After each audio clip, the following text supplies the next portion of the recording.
leyendas urbanas que por desgracia se han tornado realidad más veces, es la de drogadictos que ocultan las agujas que utilizan para drogarse en lugares estratégicos como asientos del cine o la arena de la playa. Así cualquier persona podría hincarse y ser infectada y contagiada de esta terrible enfermedad. Primero les contaré una terrible historia la cual vale la pena escuchar. Maite se disponía a pasar un agradable día de playa con su familia. Los niños, al detenerse el coche en el parking que había a pocos metros del mar, salieron corriendo hacia la arena mientras ella y su marido bajaban del coche las bolsas de toallas, la pequeña nevera portátil donde llevaban las bebidas, la sombrilla y un par de bolsas más con los juguetes de los pequeños. Sin embargo, la armonía y la felicidad pronto se vio truncada cuando Sara, la más pequeña de la familia, empezó a llorar como loca mientras se sujetaba uno de sus pequeños piececitos con las manos. Maite y su marido corrieron de inmediato a su rescate, probablemente se habría cortado con algún cristal enterrado en la arena. Pero por desgracia todo era mucho peor de lo esperado. La pequeña Sara parecía tener algo clavado, un pequeño trozo de metal que Maite inmediatamente reconoció como una aguja, extrajo el fragmento que parecía haberse roto y buscó rápidamente entre la arena el otro trozo para evitar que alguien más se lo pudiese clavar. Su corazón dio un vuelco cuando tras remover un poco bajo sus pies encontró una jeringuilla con restos de sangre fresca que alguien había enterrado con la aguja apuntando hacia arriba. Estaba claro que algún desalmado la había situado de esa forma, como si se tratara de una trampa para animales, para que algún despistado la pisara. Maite y su marido de inmediato decidieron llevar a la niña al hospital cercano para que le realizaran unas pruebas y comprobaran si la sangre que había en la jeringuilla estaba contaminada con algún tipo de droga. El médico de guardia trató de tranquilizar a los padres, explicándoles que era muy improbable que al pisar una jeringuilla la droga se pudiese haber inoculado en su torrente sanguíneo. Aún así, y para que estuvieran más tranquilos, realizarían una prueba de sangre tanto a la niña como con la muestra que había en la jeringuilla. Dentro de un par de días tendrían los resultados.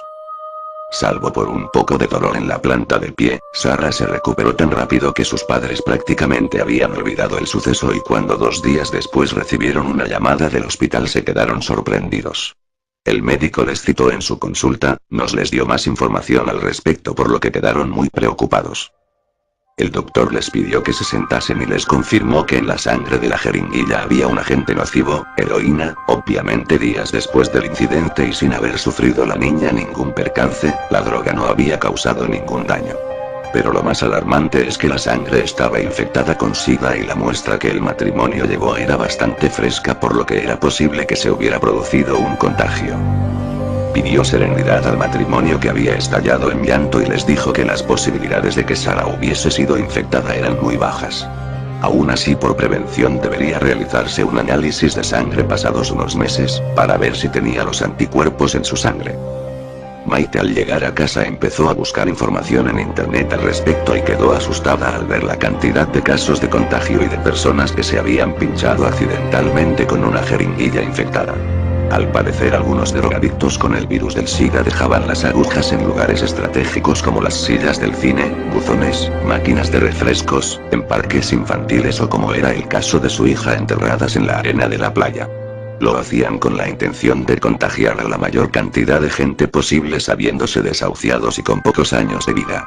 Incluso se habían dado casos en los que aprovechando la aglomeración de un concierto o una fiesta pinchaban aleatoriamente a la gente mientras estaba distraída, ellos simplemente sentían una punzada y hasta meses o años después, cuando se hacían un análisis de sangre o enfermaban, no sabían que eran seropositivos. Aún así las posibilidades de contagiarse eran realmente bajas y había estudios en hospitales de Estados Unidos en los que se afirmaba que solo 15 entre 1000 personas que se habían cortado o pinchado con material quirúrgico contaminado habían contraído el virus. Maite se agarró como un clavo ardiendo a esa estadística para tranquilizarse y aguantar los 3 meses que le había indicado el doctor que debían esperar para realizar la segunda prueba de sangre, hacerla antes podría indicar un falso negativo.